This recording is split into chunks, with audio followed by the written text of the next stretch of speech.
This is one of the main low-voltage electrical rooms in the Palais des Nations and distributes normal and emergency power throughout the Palais. These installations generally date from the 1970s and 1980s, and although they've received proper maintenance over the years, they have now reached the end of their useful life and require replacement. This room also poses a challenge to the business continuity objective of the project. All this equipment will need to be replaced while keeping the room powered and some of the equipment they feed operational. The works in this room are critical to the phasing and the relocation of staff throughout the project.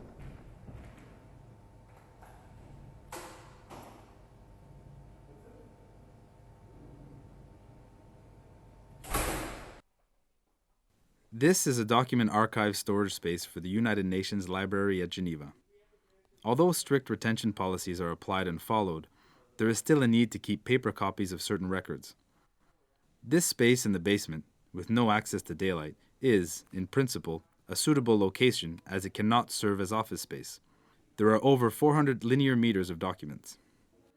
This space, however, is also the lowest point in the Palais and in recent years has been subject to water damage from various sources such as aging piping, overcapacity water networks, and even some groundwater infiltration during heavy rains. This area will remain a document storage space following the renovation.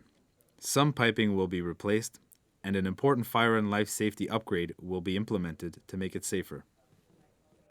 This is one of the central air treatment plants at the Palais des Nations. It provides fresh and treated air to the conference rooms. Many installations have been replaced in the 1970s and 80s. However, some of the equipment dates from the original construction in the 1930s. Getting spare parts for these is difficult and sometimes impossible. As spare parts are no longer available, these must be custom made and repaired by skilled staff at the Palais. Many of the piping and ductwork in this plant room is insulated with asbestos, a common building material in the 1970s due to its great insulating properties. Although it's safe in its current state, it will be removed during the renovation by specialized firms to ensure the asbestos fibers are completely removed. The supply and return air from the conference rooms is done via the ductwork in the ceiling. These require fire dampers when crossing different areas of the building, or fire compartments, such as the wall of this plant room, to ensure a fire in one area does not pass through the ductwork to another area. Few of these fire dampers exist today, but will be added systematically to improve the fire safety of the Palais.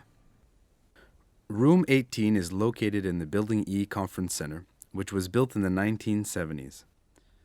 Today it is a testament to the architecture and technology of its day. It has not received any major upgrades, and the Congress equipment is still analog.